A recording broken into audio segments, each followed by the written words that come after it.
Hi there, and welcome to the Everyday Millionaire Podcast. My name is Patrick Francie, and I am your host, and I want to begin by saying thank you for listening.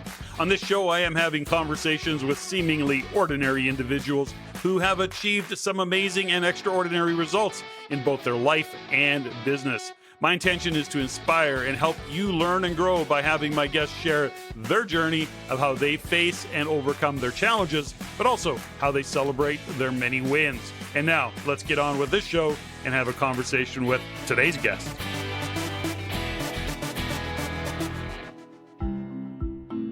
Like many of my guests, their bio does not do them justice to who they are and what they have accomplished in their life, and Joel Gandara is no exception to that experience. He is, however, a renowned life and business coach and dedicated to empowering men to be the very best versions of themselves. Through his very unique coaching approach, he helps men achieve goals, unlock potential, and find true fulfillment in both their personal and professional lives.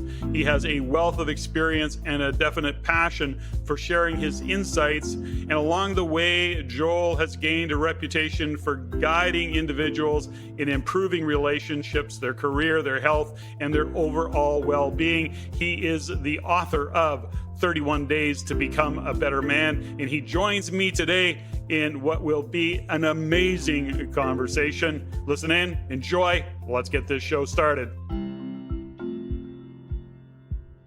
Joel Gandara, welcome to the Everyday Millionaire Podcast. Thanks for joining me. Thanks, Patrick. Thanks for having me. Now, Joel, this is the first time we're meeting, which is often the case with my guests. We had a little bit of conversation leading up to it, but we're going in, really bare bones, and this is a get-to-know-you opportunity. I love your bio and what you stand for, and as I often say, bios never do justice to who my guests are, and nobody better to talk about who you are than you. So why don't we kick it off, and Joel, with when somebody asks you these days, what do you do? And I know that's loaded for you because you just exited a business. What's the answer to that question? Yeah, so there's no full-time job anymore after decades of working 12-hour days and 16-hour days sometimes. So I have to stop and remember, I don't do all those things anymore. I do other things. I often lead it with, I've been married for 21 years to my absolute best friend, Jessica. We have 4 kids that are thriving in each of their age levels. And that's a big part of my life, the marriage and kids. But I do have things that I continue to do. My wife and I coach folks, not at any specific thing, like in a niche industry or anything. I coach men. My wife coaches women. And my wife's a registered nurse by trade, but she hasn't done that for over a decade, retired at 30 from that, and has time to do these things. And I, like you said, just sold my business. And now I get to help people just develop a better life. And how do I do that? I've got a book called 31 Days to Become a Better Man. But more importantly, in a book, it's a program and guys go through it with me. And after 31 days, they usually develop some habits to improve discipline, decision-making, relationships, goal setting, those sort of things. And that's what I get to do nowadays. Well, okay, so I want to unpack that conversation in a minute, but I want to go back to what was the business that you sold? Tell me a little bit about that. Yeah. So I'm going to go even further back, and I'm going to start this off by just preempting it. Love it. I often get questions, and I have to go backwards. So I came to the United States from Cuba on a boat when I was a kid. It was a 12-hour boat ride. There was a storm for 4 of those hours. It was rough. And then we got here, land of freedom, but we had no money, and that's normal. Immigrants shouldn't expect to have anything, and we did it. My parents did not accept financial help from the government. They worked really hard, made very little money. And I wanted to get out of poverty, and I wanted to get out of the bad neighborhood I lived in just outside of Oakland, California, where I grew up. And so what did I do? I did everything I could. Sold trading cards, stamps. I did a lot of little things that made me money when I was a kid. So I could buy snacks, so I could buy my own toys. But when I was able to drive and I was old enough, I would go to garage sales and I would buy things and then take them to the flea market. Now I've heard that Gary Vaynerchuk has made that popular. Well, I did that every single weekend growing up through high school. One day I had the luck or the fortune or just the right timing, and I found a guy selling underwear samples, and I ended up buying them all at $1 each, 500 of them, took them in the flea market. I made $3,000 off of my 500. Why? Because I sold them for $6. Why? Because these were jockey brands, and everything on the back said $13, $12, $15. And I had a great product. I bought it for $1. I sold it. And that beat my $8 an hour job. So I started realizing, well, wait a minute, I can't get unlimited supply, but this is pretty good. That gentleman in California called me every 6 months for 11 years. And he'd say, Joel, I've got another 1,000 pieces, 2,000. Turns out they were his samples left over at the end of a collection. He's an independent rep. He'd buy them all. He later told me when we became friends, he'd buy them for 25 cents. He'd put on these big trade shows and sell to Macy's and the big stores. And then he'd be stuck with them and have nothing to do with it. He said, I'm legally allowed to give them away, throw them away, sell them, whatever I want. It's a limited amount. And so he called me every 6 months for 11 years. In the meantime, I kept a full-time job, sometimes a second job, but I did that on the weekends. I quickly discovered eBay, and then I quickly discovered Las Vegas trade shows because I found a brand in Mexico that gave me their distribution. Because imagine, I'm making some decent money off these little bit of products. If only I can get my hands on more. I got my hands on more. I became distributor for different brands.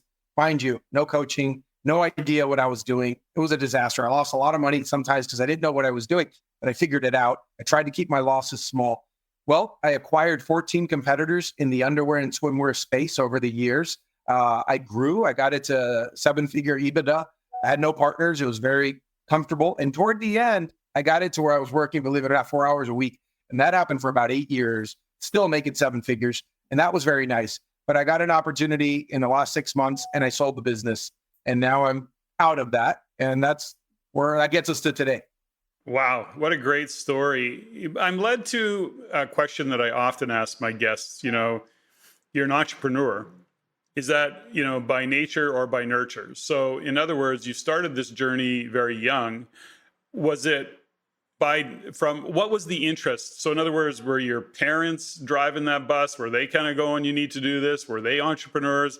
Where did that spark to be an entrepreneur come from? Because not everybody's wired to do that. And sometimes they think they are, and then they find out really quickly, no, that's way too much for me. So what was it for you, given that you had both a job and a side hustle at the time? Sure. The great way to think this through, because that's a complex question. A lot of things lined up. For example, in Cuba, my mom was a physics teacher, high school physics teacher. My dad worked in a government, everything's government there, but in a shop fixing radios and televisions. Well, when we got here, my dad would fix people's TVs and radios for a few bucks in the 80s, back when you would repair things. Now you just throw it away, it's cheaper. My mom cleaned hotel rooms at the Sir Francis Drake Hotel in San Francisco, where we grew up near. And so definite necessity. What my parents earned was, what my parents will earn in their entire life, I earn in a year, right? So they earned very little. That put us in a tough situation. We always had food and we always had a roof, but we didn't have a great neighborhood. We didn't have toys, and we didn't have all the snacks I would have loved, and neat, nice shoes and Reebok and Nike. I never had any of those things. So a few things happened. My parents would on the side do several things after work. My mom would cook and sell it to friends, neighbors at the church. My dad, because he had electrical knowledge, he would buy plastic piggy banks and drill a hole through them and put a tube and put wires and make a lamp, right? And I remember after church as a kid, my dad would open the trunk and he'd sell a horse lamp, a soccer ball lamp, and he'd sell all these things and just make a few dollars. And that's literally all it was. But that did not allow me ever to have those little things. And I mean little, till today, I'm a very simple, not materialistic person. But I just wanted the little things. And here's what I mean. I had a lunch that was home cooked meal. I never got to buy lunch at school. I never had the cool Twinkies or probably for the best because I had healthy food. But I never got to go after school to the place where the kids would go and buy donuts. This is back when school would end and we were little kids and we could walk across the street. They let us do whatever we want. But I would go hang out maybe, but I could never buy anything. So that was the hunger. It was, I want more money. I hate being poor. And the first thing that started it was an opportunity because it happened on accident. We have to be aware of situations so that we could take advantage of them. I bought some trading cards called Garbage Pail Kids. They were popular in the 80s. They made fun of the Cabbage Patch craze, those dolls. And I took them to school. And I only had 2 packs maybe that I got over the weekend at my grandmother's house. My grandfather probably gave me the money. I bought them at the corner store. And I went to school on Monday to show everyone. And the kids went absolutely bananas. And they started offering to buy them. And I think I remember the numbers. I think they were about 5 cents each. And I started getting offers to buy it for 10 cents, 25 cents, $1 for the really cool cards. and I started to make some money. In the first month of doing that, I bought my own first transformer robot. It was a $50 huge base. It was called Omega Supreme. And I felt like a winner because I got to buy my own first toy. And then it went on from there. I got to buy a car. I got to buy, an old used car, but I got to do the things that made me feel normal. And I got to buy maybe some Reeboks. I got to feel a little more normal. So that's the genesis of getting into that world. I did not know the word entrepreneur until I had already probably made 500 transactions. I just knew to survive and buy some decent little things. There's so much in what you just shared there, that came to mind for me. There's lots of little rabbit holes that my brain goes down, not the least of which is, the innovation and, the need to make some extra cash or even make cash. Your mom, your dad embraced that. They were, humble in terms of what they did and how they did it. And it was really, how do we make a little bit more money to support the family, put food on the table, pay the rent, whatever that story might be.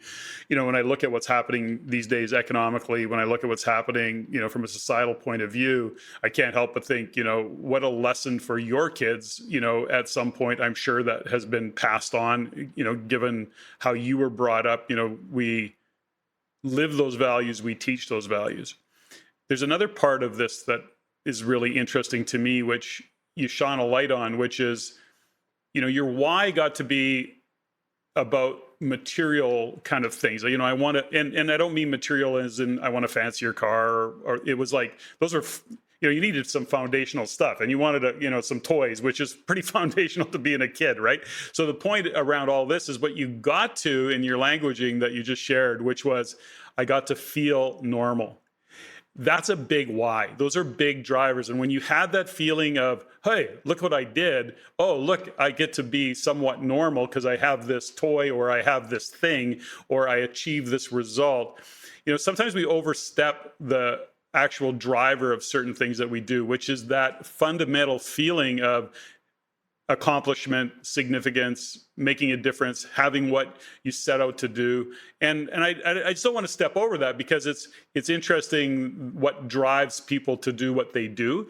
And underlying all of it, yours wasn't about being grandiose. It was just having some basic things that would make you as a young man feel normal, which you achieved, and that drove more of that. Am I talking out of school here, or is that kind of a recap of what I heard? So Patrick, I'm not a very emotional guy, but you stirred up an emotion when you said that because you reflected it back to me with deeper feeling of what you read into that. And you're absolutely right. I got to this country and 3 months later, I started elementary school and felt like an absolute loser and an idiot because I didn't understand one word that was said. I went through the entire 9-month curriculum and I flunked. They put me back again and I felt like an absolute loser. I started wondering if I was dumb. And I just didn't understand people. I couldn't read. I just felt horrible. Right here, I was just starting to learn my own language of Spanish as a kid, right? And starting to understand the letters and now it all got flipped on me. Mm-hmm. So I felt horrible. And man, you stirred that up right now. And absolutely, I just wanted to be normal. I just wanted to be a kid that got invited to play. And by the way, it happened pretty quickly. I was always very athletic. I played sports, varsity sports all through high school, 4 years of it. And so that took care of itself quickly.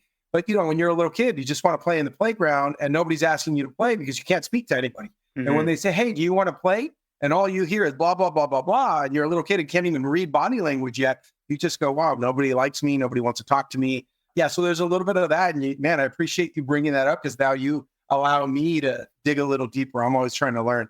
And you've touched on another point up front there is about the children. And yes, we have 4 kids, and that has been my life mission.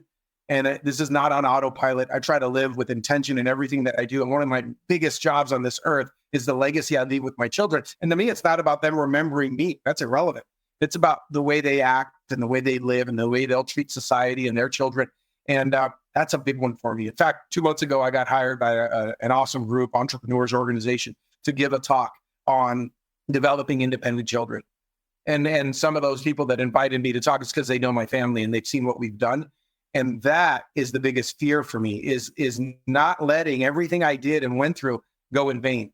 I want my children to have a little bit of suffering, in the sense of the good part, like, hey, this is how bad it could be, but you have these opportunities and kind of guide them through how to do better.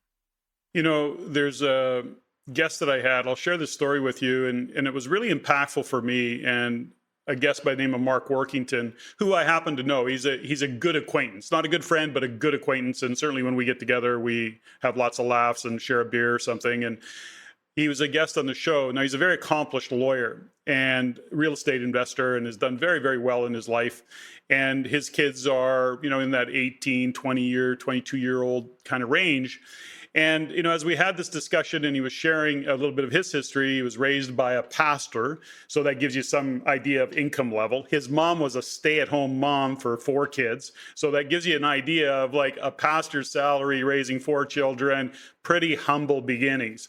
And yet he came out, he got to school, became a lawyer, very accomplished firm, has, a number of lawyers within his firm, has done very well and created a lot of wealth. And in the conversation, I said, so Mark, you're at this point in your life, and I think he's probably 50 something at the time. I go, what are you doing all this for? You got all the money you need, is this just a legacy for your kids? And he happened to be an in-studio interview, which is always great, but he was looking across at me and he kind of got this shocked, surprised look on his face. And he said to me, he goes, Patrick, why would I do that to my kids? Why would I create a legacy like that for my children? He goes, I am where I am and who I am because of what I had to go through to get here. I will not deny my children that opportunity to grow. I'll pay for their education. I'll go to the wall to make sure that they get the best education that they can get. The rest is up to them. So no, I didn't do this for a legacy for my children, although they'll probably benefit from it someday. I would not take that away from my children in terms of their own development, because it was because of my background and my humble beginnings that I actually showed up and am where I am today. And I wouldn't deny my kids that. And I went, that's brilliant. And it's kind of what you just said. And I'm not trying to put words in your mouth, but philosophically, as parents, I talk to many, many parents just in the business that I'm in and helping real estate investors. They're doing this all for their kids. I go, okay, well, I can tell you that there's a lot of great real estate deals out there because somebody did it for their kids and their kids got older and went, I want nothing to do with this. So my point of all of this is that, when we teach our kids values, I think we got to be careful about what we're doing and why we're doing it when it comes to what we set our kids up for. So I don't know where I'm going with that comment, other I just wanted to share it with you because what you said reminded me of it. I love it. So something that our children are aware of, other than at 16, you become financially independent in our house. Yep. And there are 2 that already hit that point, and there are 2 more that haven't hit that yet, age-wise. They believe, all of them, and every time I get asked this, I look around and I talk quietly. All 4 of my children believe there's no inheritance for them. That's what they believe, because that's the lie we've been telling them. Fortunately, they hear me talk enough, so they don't listen to any of the podcasts or TV shows or radio shows that I've been on. So they don't know that there will be something there for them, but they will have to have built a lot on their own. And I have actual examples. My kids, all 4, have side hustles. Dependent on age is where they're at financially, and they have savings, and they've done already some pretty neat things financially. And it's because they have that fire, because, fear is a good motivator. And that fear that we remind them is, your mom grew up lower middle class. I grew up at the bottom, and we've developed some things and we've done some great things. Our life is amazing. And we have this constant gratitude because of what the swing of where we were and where we are today. And we want you guys to feel that. So we can't just give you stuff. My son just turned 18, my oldest, and he just went and bought his own car, $14,500. That was only half of his savings. And he took that out, and we don't give him money. And he's been paying his own expenses since he was 16. So that's on his own. And when I went to the dealer, when he said, Dad, I got the car I think I'm going to buy, I just want you to come for a minute and just test drive it with me. I said, absolutely. We went on his second drive, but I was in it. And, yeah, sure, Ryan, this looks good. You ready to do it? Yeah. And I said, you'll need insurance, remember? And he says, oh, no, I already called the insurance company. I set it all up. I already paid for the first month. And I was so impressed that, okay, it's paying off. And it's, here's the interesting part. He wasn't upset that he's had to do this on his own. The level of pride that Ryan had at that moment when he bought his first car, first of all, he hugged me, his eyes watered up, and he thanked me about 10 times. And I kept saying, Ryan, I didn't do anything. I haven't given you $1. I haven't done anything. And it was beautiful that he told me He goes, you're the one who helped me get to this point. I've got $30,000 in the bank and I just turned 18. He's a senior in high school. And he goes, I wouldn't have done that had you not taught me how to make money. They know how to make money. They have money. They all have a good amount of savings, and they invest their money, and they invest in things that they can flip and do more with, because they have this fear of there's no safety hammock. I'm going to have to do something with my life, and I'll be happy to help them afterwards as a surprise. I love that story. That's so great. And, there's I don't know what, some actor, some business guy, I don't know who says it, he's a television interview or something. And he says, I tell my kids all the time, I am filthy rich. Your mom and I will never, ever want for money because I got so much, I don't know what to do with it. You, however, are broke, so I would suggest you get to work. And I love that because you're not being quite as harsh, but it's a fun story. And I think it's a great philosophy, by the way. I don't think we are often doing our kids any service by helping them along the way. You get stronger by falling down and having to pick yourself up. You get stronger by being challenged and getting through the challenges. And I've learned that lesson even with my own daughter. And so I carry that forward. But in all of this, in what we're talking about today, Joel, and who you've become and how you've evolved, I want to hear a little bit about your book, or a lot about your book, because what you're teaching your kids now. You got how many? What's your split? Is there all boys, half and half? What do you got for boys versus girls? The third one is a girl. Third one is a girl. Okay, awesome. So the point of, which is irrelevant, it's just a question, but the point of it is that in your book and how you got to that, this was really about something that inspired or lit you up enough to say, I want to write a book. I want to put a program together. Tell us a little bit about the book. Say the title again, and then just tell me a little bit about the book. Sure. The book is 31 Days to Become a Better Man. And it's a challenge series. It's every day. You read for about 3 to 5 minutes and you execute on a challenge. One day, you might have to have a hard conversation with somebody in your life, and you know who that is. And I dig a little bit in the book to help you get to it. Nobody has an issue understanding, hey, okay, I get it. I got to have this difficult conversation. I got to do this thing I've been putting off. Whatever the challenge is for the day, there's 31 unique ones. Nothing's the same, but there always is one physical element. And that's interesting because I think physicality is important. Our brain is part of our physical, but our muscles are part of our physical. It all goes hand in hand. And I think, tell me how you do anything, I'll tell you how you do everything. So I try to address 31 pillars, if you could call it that, of our life. Some are easy for some people. Maybe you would find a lot of those chapters easy, but the next guy says, I found those to be difficult. It all depends where you are in your life and your life experiences. And then I do it together in a group. I bring 24 guys together. And plus I'm in there very active every day and kind of cheering them on, helping them out, having some one-on-one conversations for whoever needs it along the way and giving them that support. Now, this all happened organically. Still in my business, making 7 figures, working 4 hours a week at that point. But I grabbed a challenge book that someone else wrote. I read it and I did all 31 days. I pride myself on discipline and finishing what I start. I did the 31 days and it went well. And I liked it. And I liked the concept. So then I brought together a bunch of friends, very successful guys. And about 20 of us got together and we did it together. Everybody bought the book. We said the day we were going to start. We formed a WhatsApp. That evolved into a Friday morning weekly Zoom during the 31 days. We met.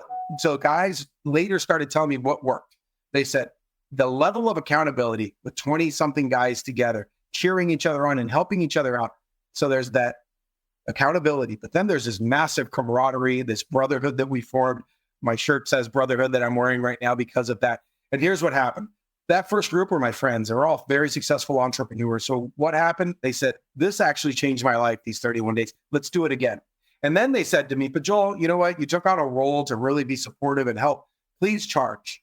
And then all the guys on the Zoom call, yes, charge something, charge a few $100s. Let's do it again. And I came up with a price. And I said, all right, let's make it accessible, but ridiculously cheap for these guys. $199 to go through 31 days intense together.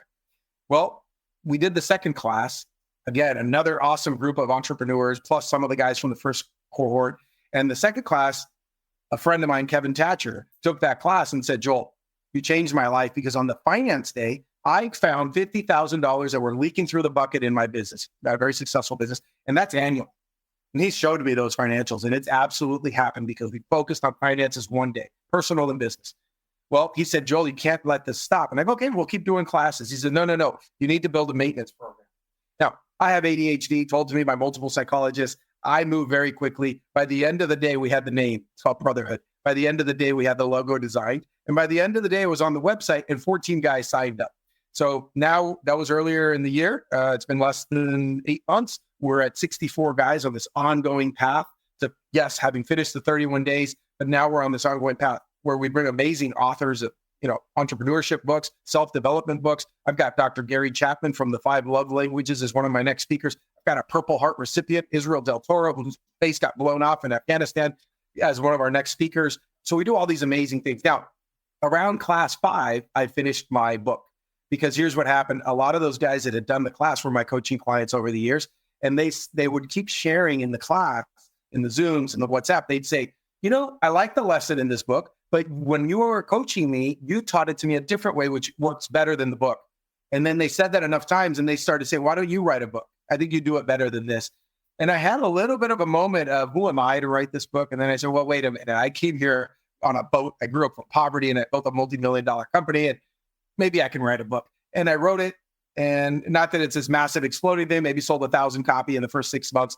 But more importantly to me, what I'm more proud of is got about 250 guys in this first year that have gone through the program. 64 of them have stuck around in the Brotherhood. And now we're really building something beautiful. And that's the whole gist of what I'm doing. I love it. Now, when you think about, what got you there, and I want to, and I'm sorry if I misstate her name. Did I hear you say your wife's name was Jessica? Absolutely. So let's talk a little bit about your relationship, only to the extent that when I ask men about, who they've got to thank and all the rest of it, it always, I find that with very successful men, it's often, listen, I would not be where I am today if it was not for my wife. Is that a case for you? Do you have that kind of relationship with Jessica? The relationship that we have on the outside seems fake. Jessica and I are the most real people. We'll tell you how it is. Nothing about us is fake. Years ago, I hired an excellent employee. This is many years, 15, 16 years ago. He became my right-hand guy. 22-year-old kid, started making 20-something thousand a year. 8 years later, he's making 120,000. Then he went off to start his own business. A great guy that I still have a great relationship with. Well, when he started out with me, and that's why I won't say his name, he got a DUI, a driving under the influence. And I could not lose this kid. He was amazing, the best kid I'd ever met and hired. And I said, hey, why don't you live with us? Stay in the guest bedroom, because otherwise he'd have to quit because he lived really far and he was commuting. And so we worked it out. His dad would drop him off at work Monday mornings and pick him up Friday evenings. Aside from that, he lived with us. And he did that for 6 months while he waited to get his license back. One day, in our employees were talking, 11 people. I remember this vividly. And one of them said, because my wife would be at work with me and myself, and said, you guys seem almost fake. Like no two people can get along this well. And John, this guy, he said, I want to say that I lived with them for 6 months. Nothing that you guys are seeing is fake. These two have an amazing relationship. My wife and I don't say that our relationship's a 10 because we don't want to put a 10 on anything. So we keep working at it, but we're absolute best friends. As of today, we've been married 21 and a half years.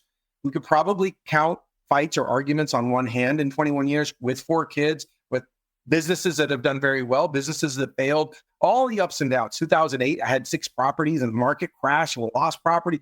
We've been through some stuff. She's had cancer, another bout of it with radiation. So we've gone through a lot of stuff, and yet we absolutely believe that we're absolute best friends. And I do thank my wife because I'm hard to live with. I am aggressive. I'm impatient. My predictive index shows that I'm like in the 3% most impatient people in the world. I want action right away. I'm impatient for results, but I'm impatient for action of myself and everyone around me.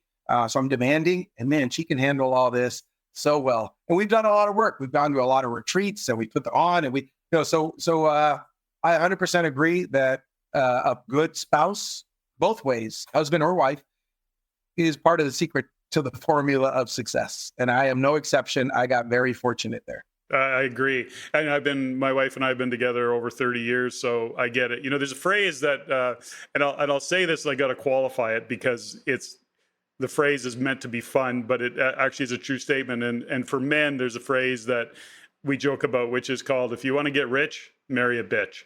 And it's only to say that you need somebody that can kick your ass. You need somebody that can push you and push back and hold you accountable. It's not meant about a personality. It's meant about that person that has got the wherewithal, to your point, to put up with your impatience, with your, your distractions and your aggression, or what, in that drive to get stuff done.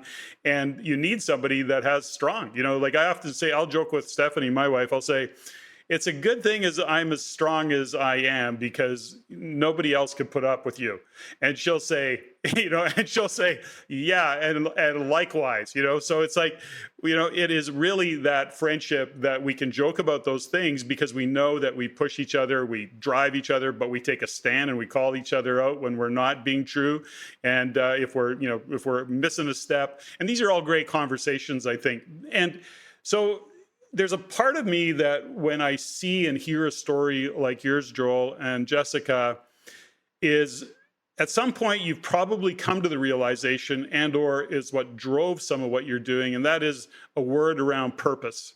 So many people search for purpose, and whether I'm assuming you're consciously aware of it, but what can you tell me about purpose? Because to me, I'm going, here's a dude that is living his purpose and has for a long time, and is probably even getting more refined as you mature and get along in your business. So what's your thoughts on that, Joel? Yeah. So starting out, I had a simple purpose: to get out of poverty. And that's a real thing, because you don't feel safe.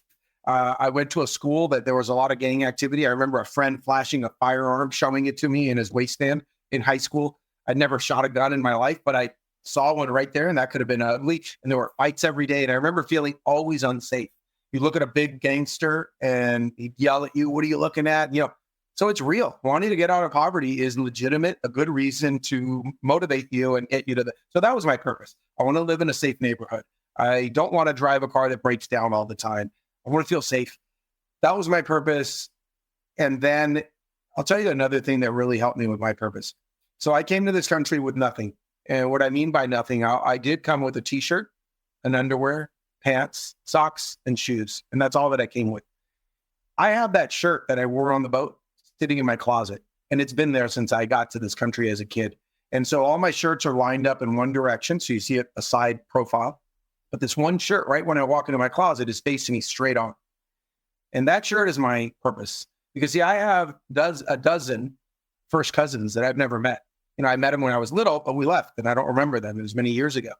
And I feel like I'm here for a reason, almost like I'm the chosen one. They didn't get this opportunity. And if one of them would have gotten that opportunity, it wasn't me. I would want them to succeed. I would want them to build a great life and provide employment and mentor people and guide them to a better life. So I have that responsibility and that pressure on me, and I welcome it. I'm not a quitter. I'm not a loser. I'm a leader. And so I've always accepted that as I'm going to help. I'm going to do that. I'm going to do that thing. So today, and I keep having that because literally I walk into my closet every single day and I have that reminder daily. It's a reminder of where I came from. It's a big motivator, and it gives me gratitude for where I'm at. But it's also my reminder to keep pushing. You got to keep doing big things. And today I am driven. And I set a number a year ago when I started my men's program. I want to directly impact 10,000 men's lives because I know what I'm doing in my program. I know what these guys bring to each other and how we're doing some beautiful things. And I know what happens because I've met the wives, I've met the kids, I've met the friends of the guys who've been through my program. And they say, you brought back another guy. He's in way better shape. He's talking differently. He's decisive. He's got discipline. And when a wife tells me, you brought back the man I fell in love with, and it gives me goosebumps. And so I want to do 10,000 of those. In my first 6 to 8, 9, 10 months that I started this program, I've impacted directly 250 lives. But I know that touches their wives, their kids, hopefully their grandkids. So that's what I want to do. And I think that's my way of leaving this planet better than I found it. I just love what this conversation is about. And especially when it comes to, having conversations with men. And I've done a number of men's groups myself over the years. But when you look at what's happening in the world today, when we look what's transpired over the past 4 years, Canada's not unlike what's going on in the US, the divisiveness, the polarity that's being created, the line between, the woke and the awake, the left, the right, I'm seeing with young men particularly, but I think men in general, and but we have to focus, I'm going to say focus on young men in general are, I think, uncertain even what masculinity is, what it even means to be a man. And then I think about it and I go, well, I'm 65 years old. I'm just an old guy with, old-fashioned values, perhaps. But I know what's important to me in being a man, how I show up for my family, how I show up for my business, who I am as a leader, being able to take a stand for my values and stand in those values and whatever the fallout of that might be. But you're in it in the trenches in a real passionate way. What are you seeing? Like when it comes to being a man today, it's fucking hard, I think, or maybe it's not, but what's your thoughts?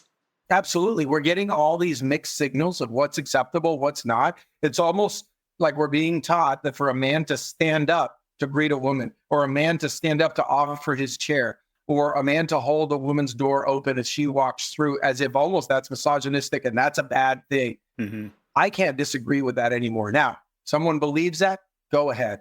I believe everyone does them, and I have no problem with them. I don't want those values forced on me, on my children, on those around me if they don't want them, right? So what happens?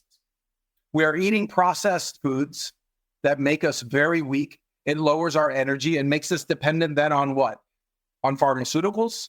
And then to balance that, counterindication, we're taking another pharmaceutical. Oh, yeah. And we're going through life under anesthesia with a lot of alcohol, with a lot of entertainment, because this is like Rome's bread and circus, a lot of things to watch on television. So what do a lot of guys do? They just want to detach from all the stress because they've got all these mixed signals and they're not winning in their family and they're not winning at work and they're not winning in society. So they want to sit in front of a couch and self-medicate with alcohol and pills and all of these things. So many of the guys that I work with start that way. And then they start realizing, I hope that I influence them. I just don't drink alcohol. I've never done a drug in my life, not even marijuana. I get it. Some people feel like they need that. But I like to get guys to try these things naturally. And guess what starts to happen? Their testosterone goes up, because that's one thing we work on. Go get a blood test and let's see where your testosterone is today. Because if your testosterone is low, guess what? You don't feel like a man.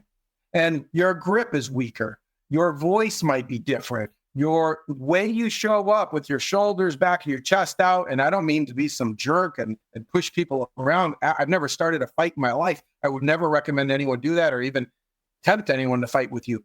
But show up a little bit stronger. So here's some of the things that I've seen. A guy first of all, watch television right now for children.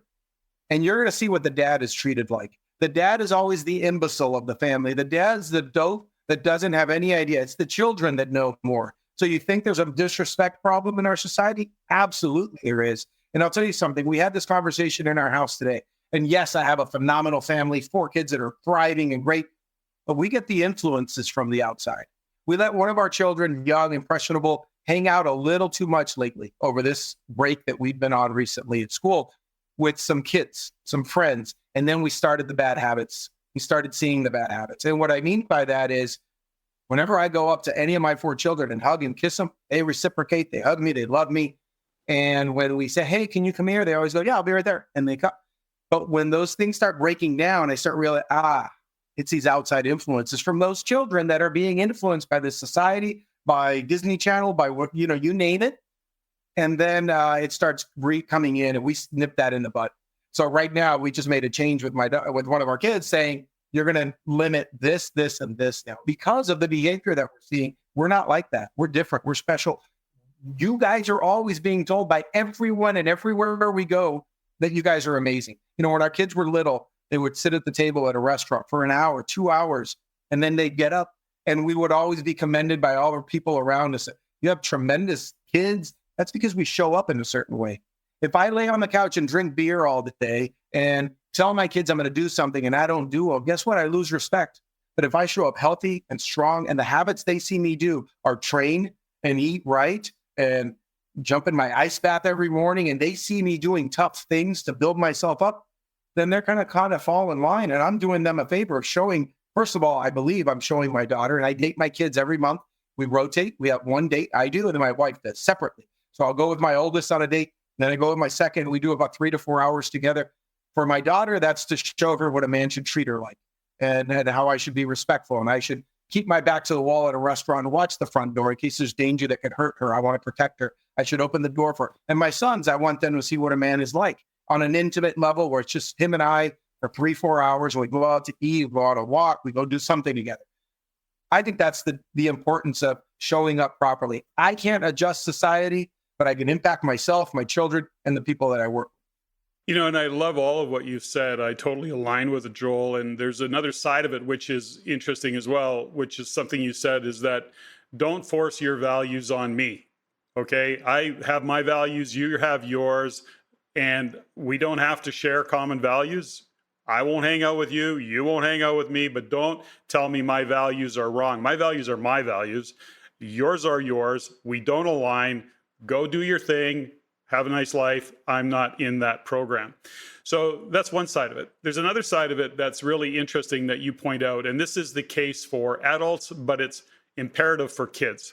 We're a product of our environment, I believe. And we have to make sure that we're putting ourselves in an environment to succeed. So you've got all the men that you've got that are actually consciously putting themselves in an environment that challenges them, that sets a bar, sets a standard, helps them come to grips with what their values really are. Because many people, men included, don't even understand what their values are. They're living a set of values that aren't even theirs.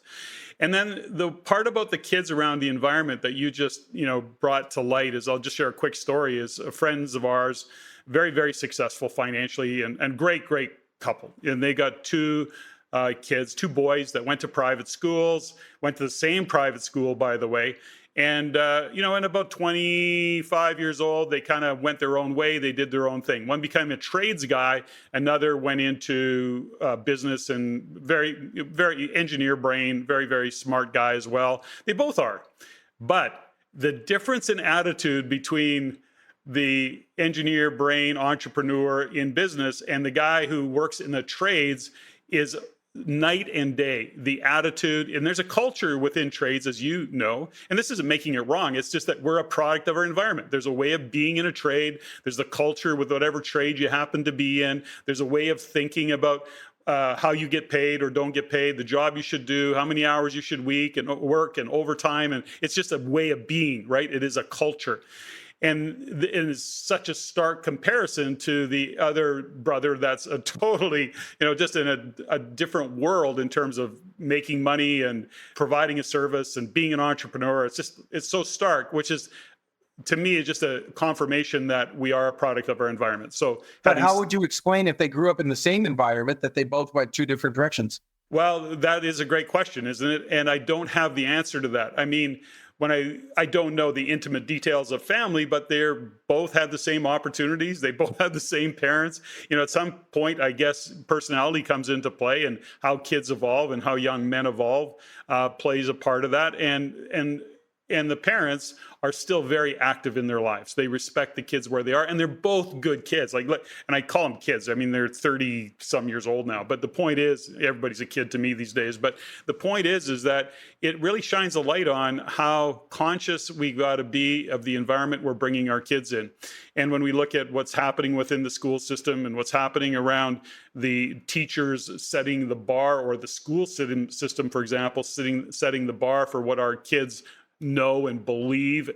And I don't want to get controversial in the conversation, but we have to understand that as parents, we have to look at that environment and go, is that the environment I want to raise my kids? Does that school, do those teachers align with my values? Education aside, and that could be a whole new topic, but just in terms of the thought process, in terms of what our kids are being taught in terms of how to show up, how to be, manners, all of those kind of moral standards, I guess, if that's the right term. But, anyways, I go off on a tangent on that. I don't have a point to it other than to, express it.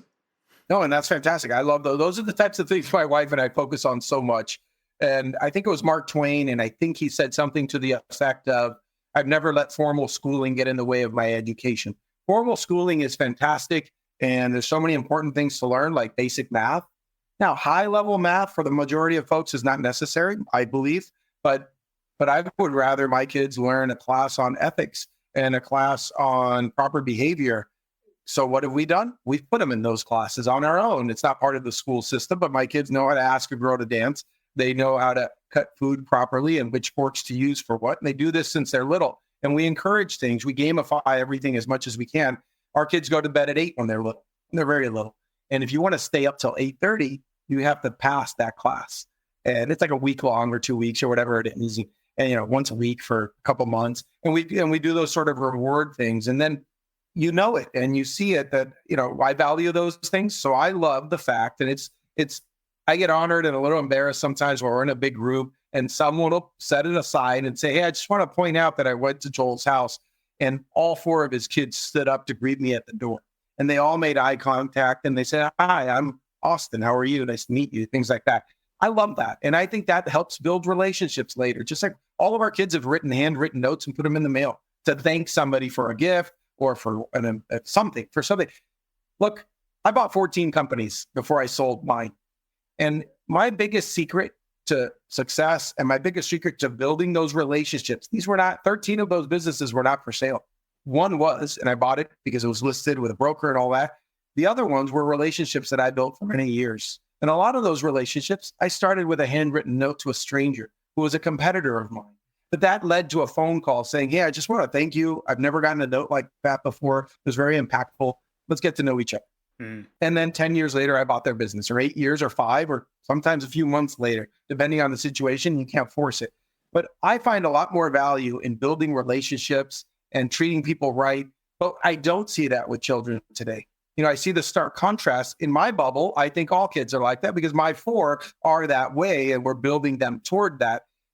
But when I see other people come over or my kids go somewhere, the kids won't look you in the eye. Now, I'll tell you something interesting, though. It happened once with one of our older kids. His friends were all over. His whole team was here. And I came home and I said, hello. And I got very little reaction from these kids. So when they all left, I pulled that son of mine aside and I said, I want you to understand something. Do you remember what happened when I walked in? Do you think that was acceptable? And he said, no, absolutely not. But I can't do anything. Those are my friends. I can't force them. And I said, no, absolutely you cannot.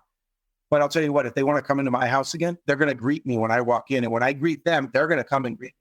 Otherwise, don't bring them here again. Well, my son had this awesome conversation. I don't know what he said, but it is amazing. The men that have come now, those kids, this is a year ago, 2 years ago that it happened. When I come in right now and they're home or they come over, hey, Mr. Gandara, how are you? They are different human beings. So I am so proud that if that 1% that I injected in them, that fine, call me a weirdo, but that got you to behave a little different, that behavior is going to serve you in life later. So we can impact people in more ways than we think.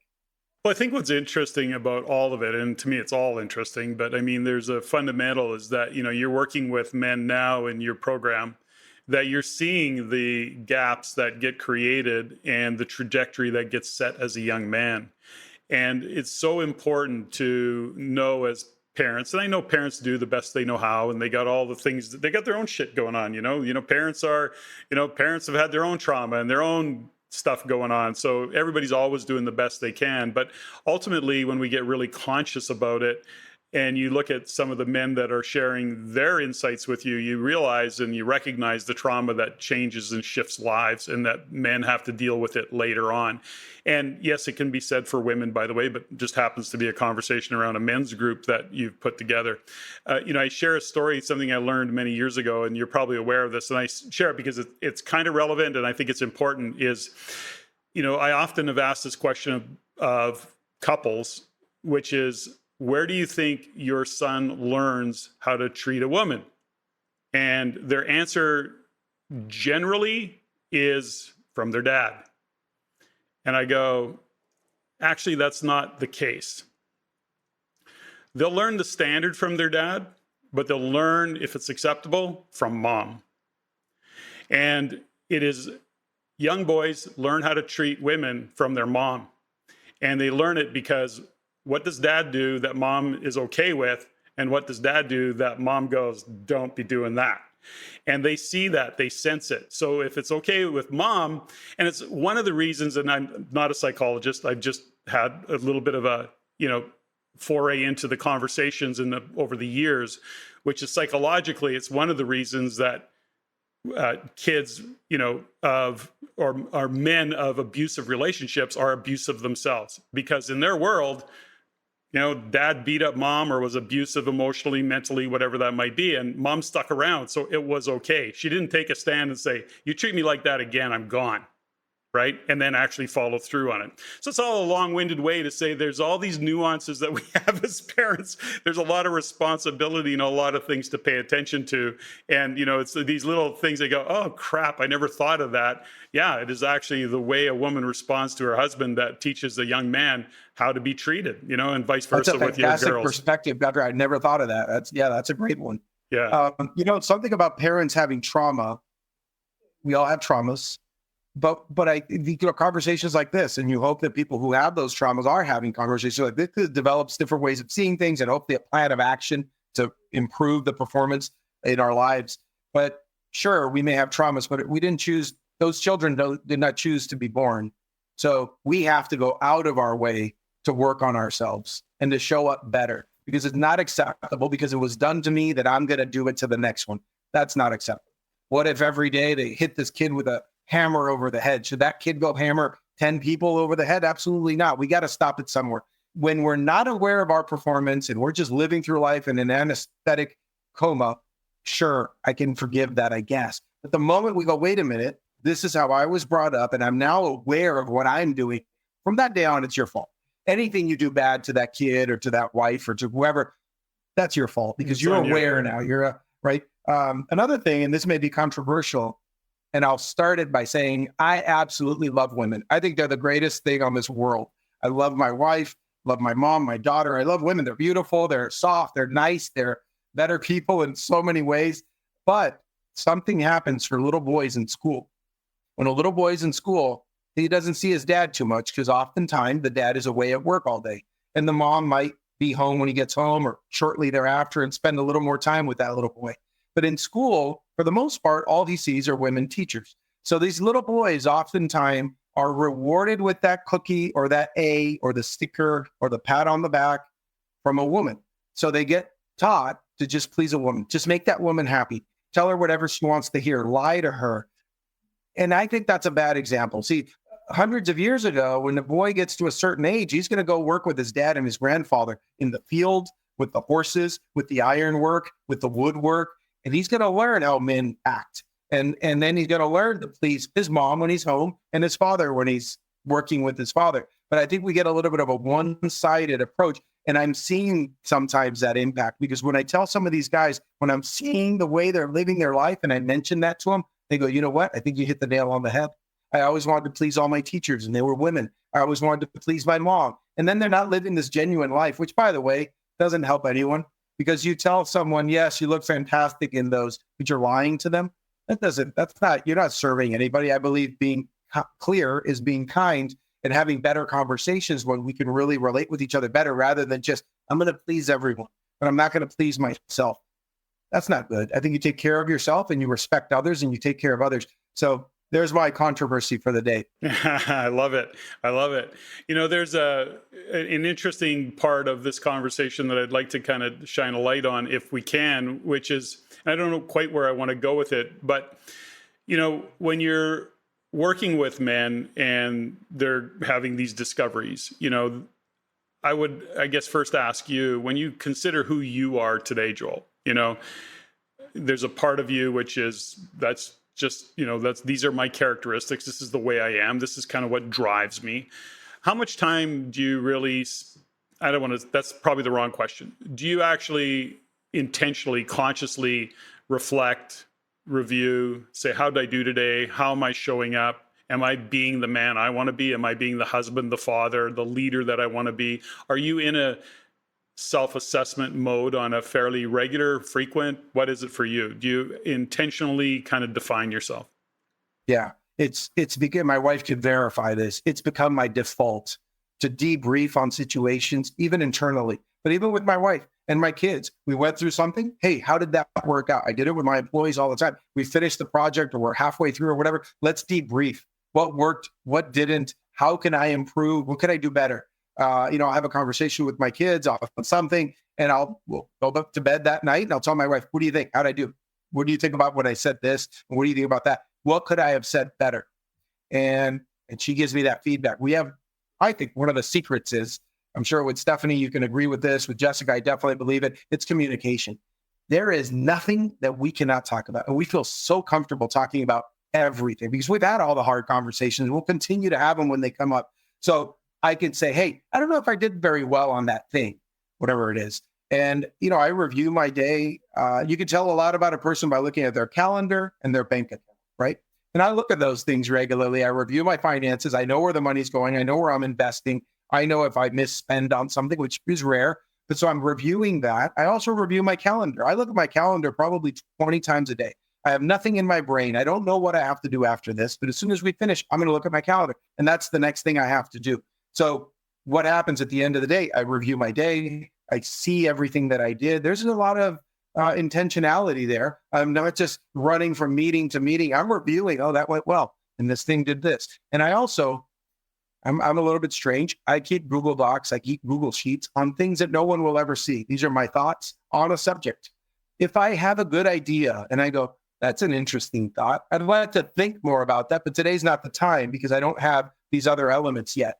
That might take a few months to have. Okay, I'm going to schedule that thought 3 months from now. And it's in my calendar and it's going to pop up. And I go, it says literally, nobody's ever going to see it except me. Joel, think about this because on this date, you thought that was a good idea, but you needed to know more about this, this, and this. And I'll spend 90 seconds thinking about that. I'm like, okay, I'm ready to do that. Let me start taking action on it. Let me contact the people I need to do. Maybe that's a business we can start. Or, yeah, I'm not ready for that. Let me move it another 3 months. Or I delete it. Right. But I'm all into self-assessment. I walk the talk. There's in the development that we go through, I often say our life is a reflection of who we're being and the decisions we make, the decisions we don't make, the indecision. And we have to take time to reflect, to decide who we're being. So if we don't like our life and we take responsibility for our life, so if our life is a reflection of who we're being and we can really own that, then ultimately, if you're not liking parts of your life, you can't blame what's outside of you. You have to look internally. You have to look and say, okay, how am I showing up? What are the filters I'm viewing this world through? And why am I making the decisions that I'm making? Why am I choosing the relationships and attracting the relationships that I'm attracting? To your earlier, I use this as an example because for me, it's really, you don't drink, you don't smoke dope. I know lots of people who drink a lot and smoke a lot of dope. And although I don't really drink anymore, I've never really been a pot smoker. But I know lots of people who do. But interestingly enough, I've never had that conversation with anybody. And yet, when somebody comes over to our house, nobody says, hey, can we go smoke a joint? It's not even a conversation because it's just not who we are. It's not how we operate. And it is interesting that how we show up and who we are is what attracts like attracts like. All these memes, they all have meaning. They're all there, those little cliches, because there's truth to them, right? And so when we consider the life that we have or the life we want to live, we have to then say, okay, who do I need to be to have that? Who's the person that's going to have the life that I'm talking about? And we have to show up to be that person, which means you have to be really conscious of what you're thinking, how you're showing up, who you're hanging out with, the kinds of conversations you're having. That's my kind of really high level view of the world. Any comments on that, Joel? Yeah, a lot. So I love it when the problem is me, because that's the only person I can really change, right? When I'm having maybe some time in my life, I thought people were just being negative. Well, I later learned that was me being negative and they were reflecting it back to me. Here's another one. I've been training jujitsu for over 3 years and I go a lot. I go 5 to 7 days a week and I train quite a bit. I built a place here where many guys come over and we train here as well at my house, in my gym. And in the beginning, I thought they were all a bunch of bullies. And I started getting cauliflower ear and I started getting the most hurt neck and everything was hurting me. And I thought, why are they all so aggressive toward me? And then some of those smarter, high-level guys would pull me aside and say, hey, man, you're being a bully. You're brand new here, but you're coming in hard. You're coming in hot. And it seems like you're trying to hurt these guys, and they know a lot more than. And right there it clicked. And I go, that's why they're being that way to me. Now, all these training partners are my friends, and nobody's being a bully. Did they change? Maybe, but they changed because I changed. I brought a different approach. I want to train. Yes, I'm going to put you in danger and try to break your heart, but we're going to stop before it gets too bad. And but I'm not trying to crush your jaw anymore. I'm not trying to put my forearm across your eyes. I'm going to be a more decent human being, and I want us all to be here tomorrow and train tomorrow. But now I can make an excuse for it. I didn't know what I was doing, so I was panicking. And yeah, you're going to kill me, so I want to kill you back. But once you get a little bit wiser and you learn, and I think there's a direct correlation to life. Once you approach it a different way, once you start being a little more positive, funny how everybody around you starts becoming a little more positive. So I'm not going to change outside people when it comes to treating me a certain way. I'm going to change the way I am coming up and showing to the world so that they can. And I've seen this with my kids. I had problems with my older boys many years ago when they were little, where they weren't respecting me. And my very smart, very communicative wife said to me, well, you know what? You're not being very respectful to them when they did something wrong. The way you're coming at them is not like, hey, I want to talk to you. You didn't do this right. I need you to do it or you're not going to get that. It was like, why did you do that? I've told you 1,000 times. And that's the way I showed up. And funny, they weren't very respectful. But when I got great advice from my wife and I implemented, oh, wow, my kids are respectful now. But we got to show up the best way. And that's why earlier I talked about being healthy, eating right, not eating all this processed food and alcohol and drugs and all these things that bring us down. But if we take the right steps, people all of a sudden start showing up really well. And another thing that came, I wrote myself a quick note as we were talking here, and I don't know how to directly connect it, but I don't want to miss saying this. I have a lady on my street here where I live, and I live in a phenomenal neighborhood. One of my childhood heroes lives minutes away. It's Dan Marino, the former quarterback for the Miami Dolphins. You know, I lived 3,000 miles away, and that was my hero, the Miami Dolphins quarterback. And I see him now at Starbucks all the time. And there's all these athletes, and it's a phenomenal neighborhood, safest city in Florida. Everything's great. By being surrounded by the right people, it really changed my life. At 38 years old, years ago, when I moved to this neighborhood, I had never run a 5K ever. I jogged for sports and did that, but But I live near an ultra marathon runner, a champion ultra marathon runner who is an absolute amazing example of a person. She was an attorney for many years, but because she's such a good runner, she just started doing that. And she said, why don't you run a 5K? And I saw her running every day. And I saw all the neighbors bike riding and running and everybody, because I surrounded myself by a better neighborhood.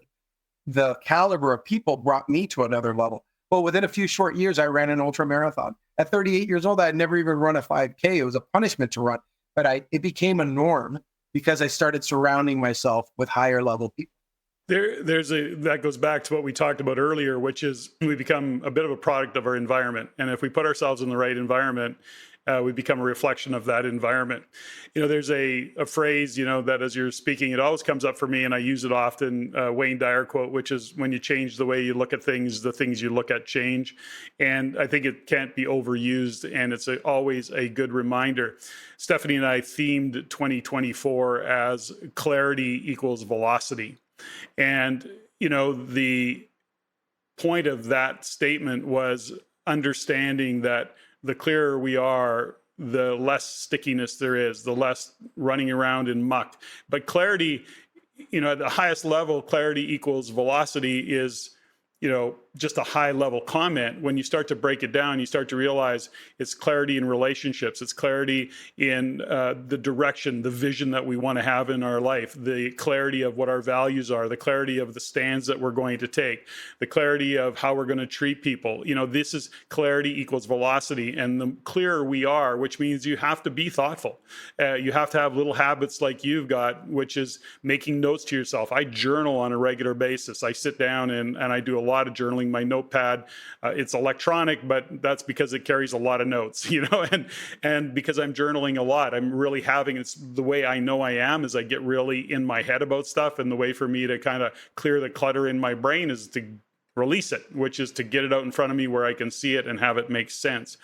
These are all habits. And, for in the context of the theme of clarity equals velocity, it's just a commitment to the next level of communication in our businesses, with our teams, with our partners, with each other, with our family, because that's what keeps us moving forward, which is really where we feel good about what we're doing. And then with the podcast, Stephanie and I are really clear is, we're driven. Our purpose is to be able to make a difference in other people's lives. That's where we get lit up, where we get to be a contribution, where we get to be significant, where we get to have and meet really interesting and cool people like you.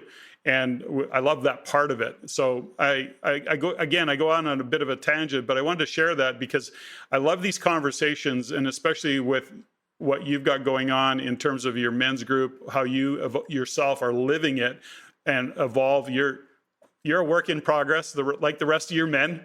And, we're all doing the best we can. But when you can lead a team and give some guidance based on some great experience and your commitment to being the best you can be, you get to be that source of not only inspiration, but source of information, if you will, and a stand of a benchmark is more the term, I guess, for other men. When you look at the work you're doing with other men, is there a consistent thing that you're seeing? Is there a consistent pattern or a consistent breakdown maybe that you see with the men that you're working with? Yeah. So I work with guys in a group, they do the 31-day class, and I get to meet them. And then the ones who do very well in those 31 days, those are the only ones I invite to the brotherhood. That is my ongoing lifetime network that I'm building. So I get to pick the top of the top. And it's not a money grab because I could invite all of them and maybe they'll all join. I don't want 24 guys injected. I want 2 or 3 or 4 per class only. So I can slowly build this community that we're building. So I have those 2 different things, but I also coach some of them one-on-one, and that evolves out of the relationship that we built. So I do get to see different patterns, and that it always comes down to such basic things like communication, huge one, relationship building, not transactional, worrying about yourself, as the former Navy SEAL commander Jocko Willink calls it. It's extreme ownership. Blame all the problems on you, not to drive yourself down and hurt you, but rather to say, well, if I'm in control, so I'm in control. I get to decide these things. And so many times we go back to that. And we go back to, what could you have done differently? How could you have said that differently to your wife? You don't like the way she reacted and she got upset and now you guys haven't talked in 2 days. What could you have done? I don't care what she did. I don't care. I'm not going to blame her. I'm not working with her. I'm working with you. I want to know what you could do. Look, I spoke to someone recently, went through my program. I coach him one-on-one. And this really shocked me. He told me that his wife was going to have surgery the next day. And then that led to, oh, wow, let's stop talking about you for a moment and your business and your employees and all those things. Let's talk about that. Tell me about it. And I was really shocked to hear that he's not very communicative with his wife. This is 1 month in, so I hadn't heard everything. I'm still bringing in all the information in. And I said to him, why don't you go to the store and buy your wife a card? Because she's going to have surgery tomorrow. It's a big deal. It's a big surgery. And he said, really? You think so? And I said, when's the last time you wrote your wife a nice card? And he says, I've never done that. This is a grown man in his 50s. He's never written his wife a card. So I interviewed all his employees because I want to get into who that person is and how they run their company. And I do that with all the guys that I coach one-on-one, and I can really dive in. And I started seeing a lot of failure to communicate properly with a partner, with employees, with vendors, customers, his wife. So, I could make a list of 50 things, but honestly, communication, relationship building, you take care of those things and you look inward, and I think you fix a lot of the problems. Now, I did write down a couple of things as you got me thinking about them. My book starts off with light your fire. What's your passion? What's your why? Like Simon Sinek says, find your why. And I lead guys through an exercise there to develop that. And that's number one. That's the first challenge of the 31 days. Why? Because the rest is irrelevant. If you don't know why you're on this planet, you don't know why you're listening to this podcast, then you're kind of living in a fog. Start figuring out, I want to listen to Patrick's podcast because he brings value to my life because I want to achieve these things, right? Have a purpose in everything that you do. I think it changes life. You wake up with a lot more fire and hunger, and think back when you're 12 years old. What excited you? What sport? What books? What friends? And think of that That's how I live my life. Like when I was 12 years old and I loved to wrestle and I loved to play baseball and I loved to do these things. Well, I lived my life looking for the passion and my reason for doing things. The other thing I want to say is that I read a book many years ago that changed my life. And it took me from $50,000 a year to well over $1 million in income about 6 years after I read the book. Mm-hmm. And that book was The Secret, because I started realizing I had a problem. I was a negative Nelly. If you told me, Joel, there is the most amazing thing, and I've got nothing to sell you, but I've been buying these products for $10 and selling them on eBay for hundreds, I would say there's a catch there. Nope, something's wrong with Patrick. It's not going to work. See, I always believe that we have like a little angel on one shoulder, a little devil on the other, and they're both trying to I never listened to the angel when I was younger. I always listened to that devil who got in my head and would say, that's not going to work. Don't do it. That's ridiculous.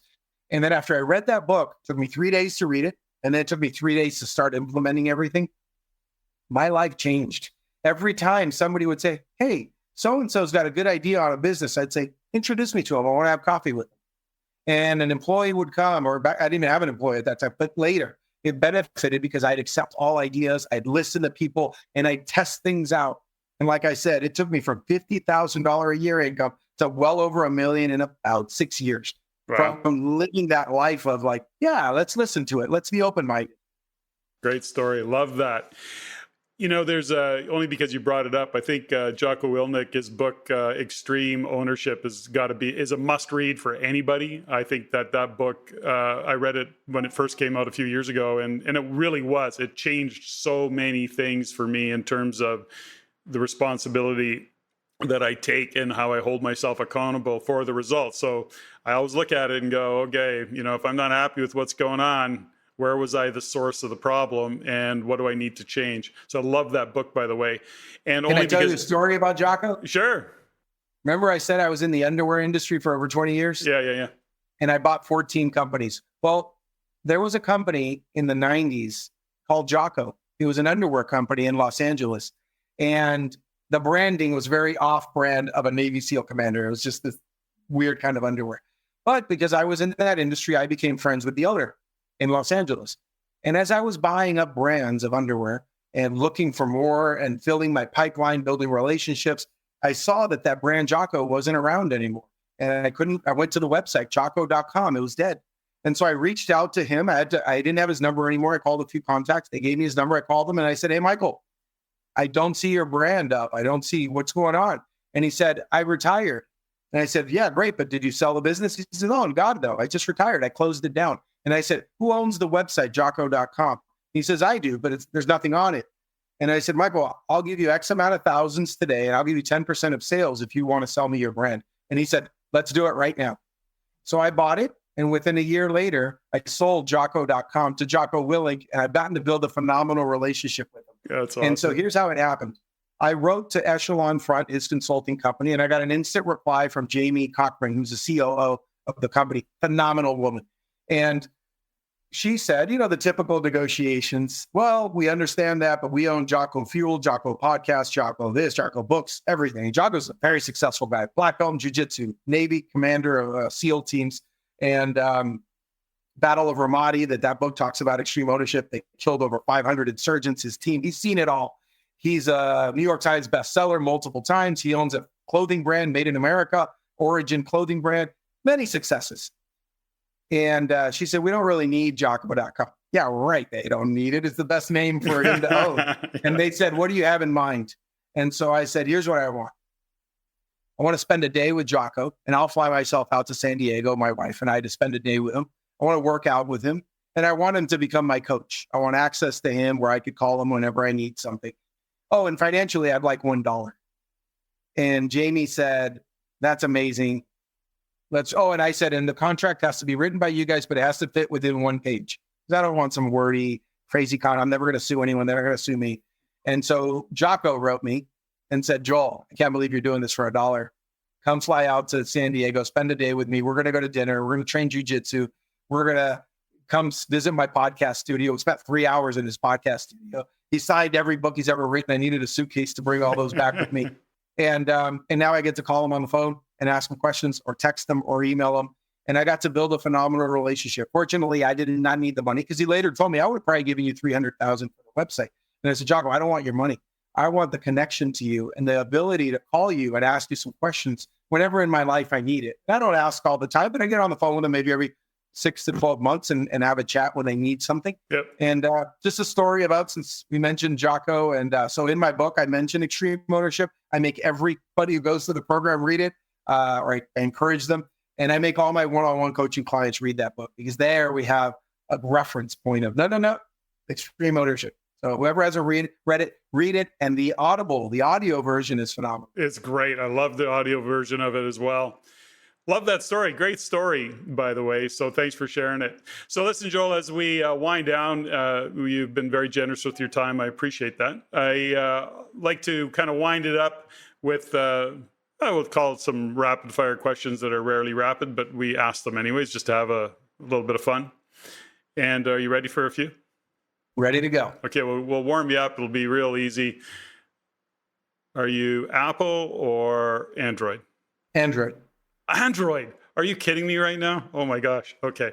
I won't hold it against you. I used to be Android too. I switched to Apple. Quite happy with the change.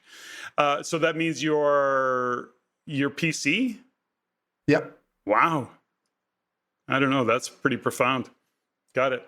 Do you have a favorite swear word? You will never hear me say a bad word.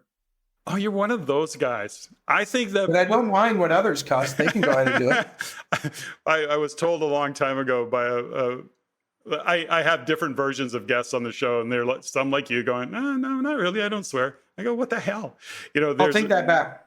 I do in Spanish. You do in Spanish? Okay, well, that makes me feel a little bit better. But there's somebody who shared years ago. He goes, I don't swear. I go, if you have to swear, you just don't have a good command of the English language. Okay, thanks for that. I think that there's sometimes you need that emphasis. That's all I'm saying. It is powerful. I get it. When people say certain words, it does drive home that statement. Absolutely. Totally. Anyways, we digress. Favorite movie? Have one? Yeah, Back to the Future, especially part 2. Oh, interesting. You were pretty clear on that one. Do you have a favorite tune or a favorite group that you listen to? I'm very eclectic. I'll go from country music to salsa music to pop music, rap. Favorite tune. I'll tell you what, I used to sell cruises for Carnival Cruise Lines. I live in South Florida where all the cruise lines are based. Yep. And I would get very pumped up with the Eminem song. I think it's called like One Opportunity. Mm-hmm. That would pump me up for sales, and I would listen to it on the way to work and get really pumped up and spend 12 hours with a headset on selling the heck out of those cruises. Yeah, cool. Your room, your desk, or your car, what do you clean first? Oh, I don't know. But I'll tell you what, I don't have to clean too much because I don't make big messes. I tell this to my kids all the time. I go, do you guys notice I'm never like cleaning? It's because I don't make a mess. I have a rule, Ohio, in business, in everything, only handle it once. So if I find this pen out of place because it fell, I don't just put it somewhere else in the moment. I keep it in my hand until I put it where it goes. So I don't have things out of place. I'm built similar to that. Like if I'm cooking in the kitchen and stuff, I'm cleaning up as I go along. So that by the time I'm done, my goal is the only thing I'm putting in the dishwasher is the dishes that we ate from, and everything else is handled. I always try and operate that way.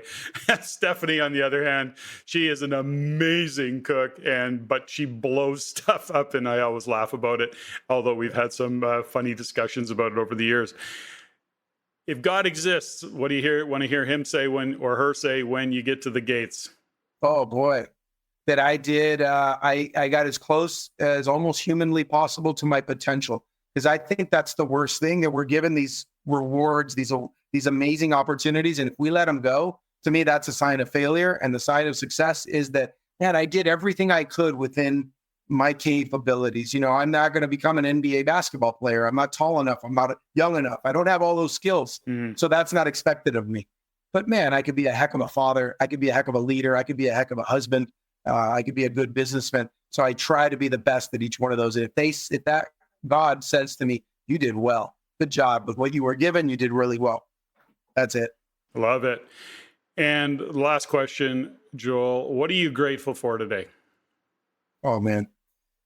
I have a calendar, meaning I have a life that no day ever looks the same. So today I started my day with a workout with a phenomenal entrepreneur here at my house. And we did a workout, jumped in the pool, did an ice bath, went in the hot tub, and we talked for 90 minutes.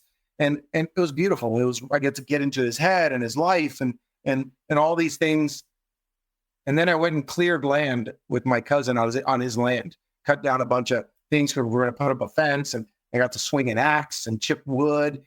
And then I got to spend time with my family. And then I get to be here with you. Nothing that I do is anything but what I want to be doing.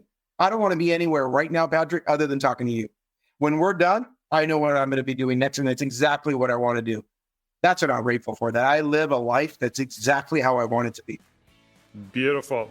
And I, my friend, am grateful for having had this conversation with you. Like you, I am very, very grateful for my life, my health, my wife, all of those things, not necessarily in that order. And I really appreciate the insights and the wisdom that you've shared today in this podcast. Thanks for joining me, Joel. It's been an absolute fun time, Patrick. I appreciate it. Ladies and gentlemen, thank you for listening. If you found value in the podcast, please take the time to rate and review and share with others. Share with your friends. As it is my goal to always improve and to provide the highest value for you, the listener.